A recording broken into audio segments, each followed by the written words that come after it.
प्रत्याशी को जिताने की दिशा में काम करना होगा। एक बार अगर लालटेन को वोट देने का आदत पड़ गया भाई साहब, इसमें से 5-10 हजार है तो विधानसभा में लालटेन का बटन दबा देगा। जब नरेंद्र मोदी जी और नीतीश कुमार जी का मिलन हो सकता है तो गांव के लोग जो नरेंद्र मोदी जी को प्रधानमंत्री बनाना चाहते हैं वो लवली आनंद जी को स्वीकार क्यों नहीं कर सकते भाई साहब? एक तरफ कहेंगे कि मोदी जी को प्रधानमंत्री बनाएंगे, दूसरे दिन कहेंगे कि यही मांग रहे थे, नहीं रुके। भाजपा में हमारी सरकार बने, भाजपा की सरकार बिहार में बने, नाम पर मिले, व्यक्तिगत कारण से मिले, लेकिन रामा देवी जी को बहुत वोट नहीं मिलता था। ये 35,000 हिंदुओं का वोट था। पार्टी गठबंधन में निर्णय हुआ और निर्णय कोई आनंद मोहन जी को टिकट एहसान करके नहीं दिया गया है। कर्ता बन के लड़ाई को मुकाम तक पहुंचाएगा तो ये 35,000 वोट भी 25,000 आपको मिलेंगे। अभी के पहले आनंद मोहन जी से मेरा कभी देखा देखी नहीं था, आमने सामने नहीं थे, फोटो में देखते थे, देखे नहीं थे कभी। जब पवन जायसवाल के खिलाफ तलवार चुनाव लड़ सकता है तो आनंद मोहन जी के खिलाफ क्यों नहीं लड़ सकता है? इसमें कमी आप निकाली दीजिएगा कि फल्ला के घरे गया, फल्ला के घरे नहीं गया। जो प्रत्याशी चुनाव लड़ता है उसमें 100 कमी निकल सकता है और कमी निकाल के आप किसी प्रत्याशी को जिता नहीं सकते। हम भी चुनाव लड़ते हैं, 100 कमी तो हमें लगता है। यही मैं कह रही फल्ला न रुकली, फलामा से मत हुई, हमने से न मत हुई। अरे वोट इसी आधार पर थोड़े होता है यार। एक तरफ कहेंगे कि मोदी जी को प्रधानमंत्री बनाएंगे, दूसरे दिन कहेंगे कि यही मांग रहे थे, नहीं रुके। कितने दिन पर आनंद मोहन जी का पदार्पण क्षेत्र में हुआ है, इसको भी आपका ख्याल करना पड़ेगा। आपको इसका भी ख्याल करना पड़ेगा कि क्या आनंद मोहन जी सीमा से लड़ना चाहते थे कि नहीं लड़ना चाहते थे। हम लोग तो इस पक्ष में नहीं थे ये सीट भाजपा के अलावा किसी को जाए। हम लोग तो चाहते थे कि वह समाज का सीट है, वह समाज लड़े। किस फोरम पर कहते थे? पार्टी के फोरम पे कहते थे, सड़क पर नहीं कर सकते। हम लोग को आश्वस्त किया गया कि भाजपा लड़ेगा। किसी कारणवश किसी कारणवश पार्टी गठबंधन में निर्णय हुआ और निर्णय कोई आनंद मोहन जी को टिकट एहसान करके नहीं दिया गया है। इसके पहले भी भाजपा की बैठक हुई थी, मैं कहा था हर भारतीय जनता पार्टी का कार्यकर्ता चाहता है कि भाजपा में हमारी सरकार बने, भाजपा की सरकार बिहार में बने, बनना चाहिए। बनता था, टूटता था, बनता था, टूटता था। दरोगा बात नहीं सुन रहा है, डीएसपी नहीं सुन रहा है, चपरासी बात नहीं मानता है। क्यों नहीं मानता? इसलिए कि हमारी सरकार नहीं थी। हमारी सरकार बिहार में बनी, इसके पीछे भी जनरल आनंद जी का हाथ है। तो भी आपको याद रखना पड़ेगा।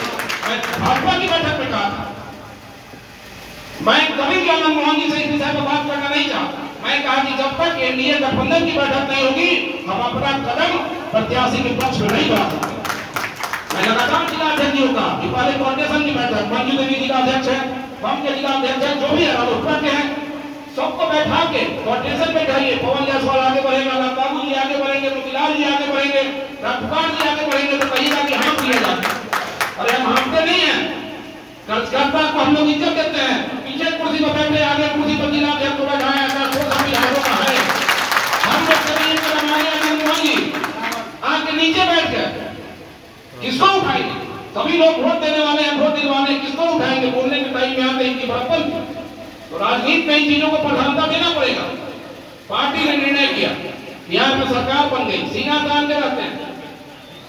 सरकार बना 1 महीना नहीं पूरा, 83 करोड़ का काम केवल ढाका विधानसभा में शुद्धिकरण दिलाए थे। दावे के साथ करते हैं, जाके पता कर लीजिए किसी पदाधिकारी से।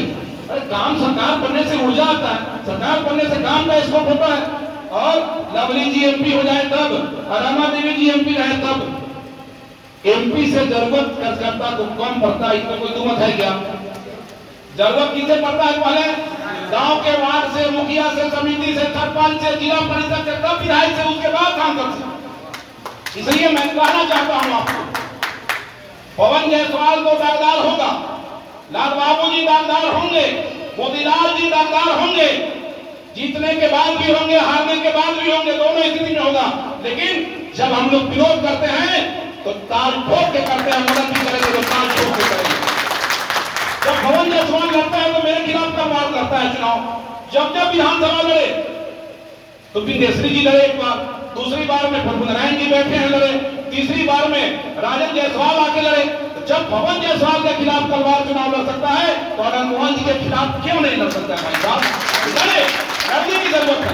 कोई लड़ेगा कोई मतलब नहीं है। वोट कार्यकर्ताओं को देना है, वोट जनता को देना है। लेने वाले आप हैं, दावा तो नहीं कर सकते। लेकिन रामा देवी जी चुनाव लड़ी, ढाका में 1,01,000 वोट मिला। रामा देवी जी 35,000 वोट से आगे थी।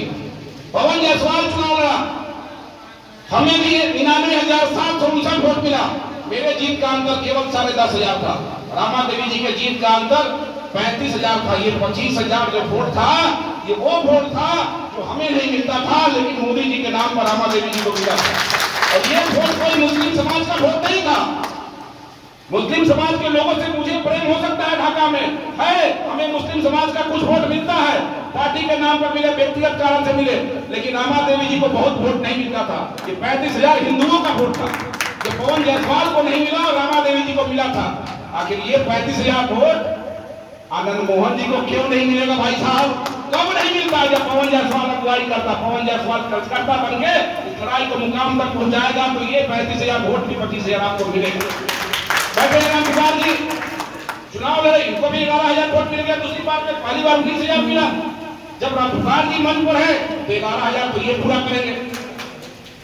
और भी लोग हैं, लेकिन किसी भी जाति का जब कोई कैंडिडेट चुनाव लड़ता है, ये बिहार है, उत्तर प्रदेश है, जो लोग जाति के फेरा में होंगे, जिनको लगेगा कोई गुमराह करेगा, तो कुछ वोट बाया दाया जाता है। कार्यकर्ताओं का फर्ज बनता है कि आप कैंडिडेट की शिकायत नहीं करें, आप जाति के खिलाफ नहीं बोले।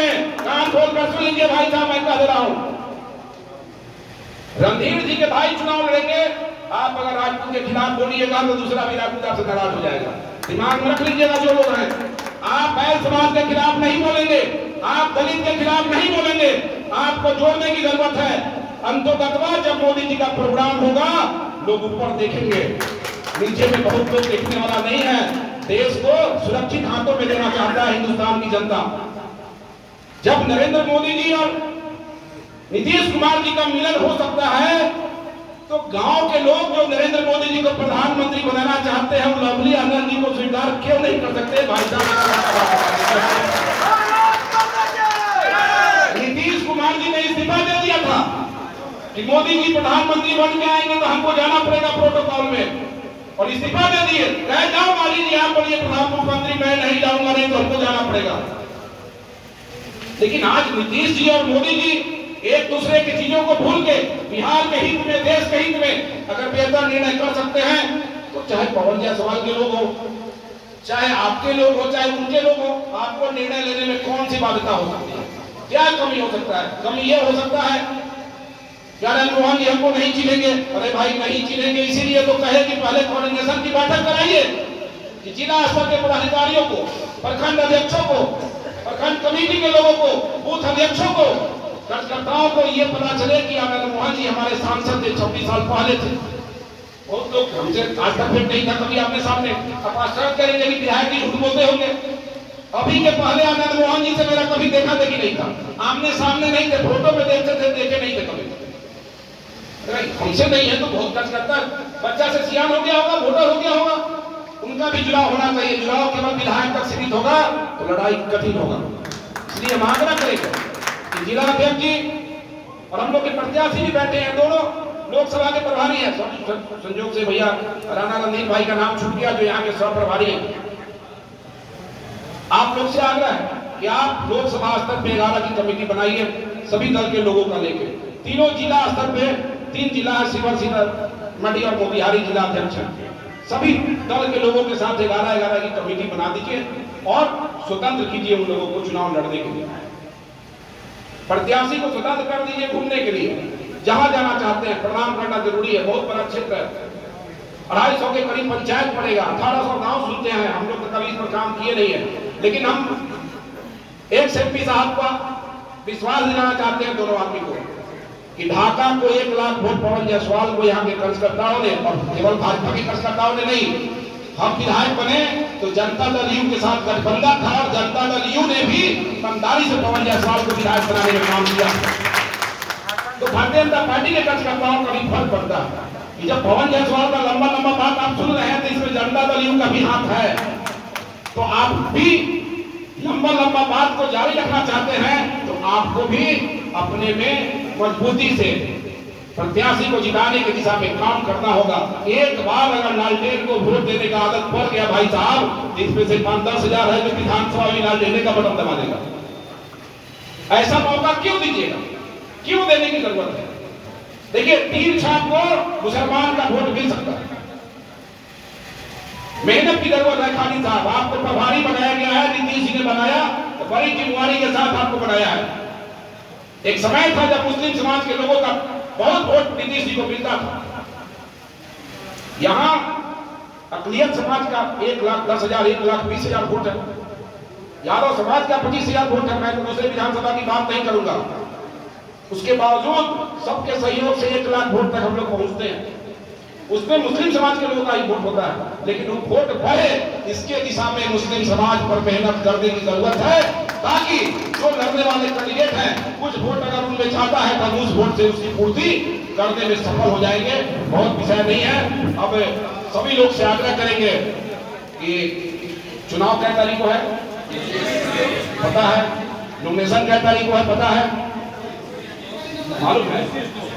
नहीं मालूम है तो एक बार जोर से बोल दीजिए। तो उसकी स्वतः तैयारी करनी है। और हम तो एक वीडियो देख रहे थे, आनंद मोहन जी का कह रहे थे कि ढाका में ही सभा होगा। क्या इन्होंने ढाका को ज्यादा प्राथमिकता दे दी है इस पर। नॉमिनेशन मोतिहारी में होगा, गाड़ी से कुछ लोग जाएंगे, मोतिहारी में नॉमिनेशन हो जाएगा, लेकिन बड़े नेता जो आएंगे उनका जो सभा होगा वो ढाका में होगा, क्योंकि मोतिहारी में होने का कोई मतलब नहीं रहेगा। उनका निर्णय है, आपके निर्णय का स्वागत करते हैं, धन्यवाद देते हैं। ढाका विधानसभा क्षेत्र अपने जिम्मेवारी को, अपने जवाबदेही को निर्वहन करने में यहाँ के कार्यकर्ता सफल होंगे, इसका हम आपको विश्वास दिलाते हैं। बहुत बहुत धन्यवाद।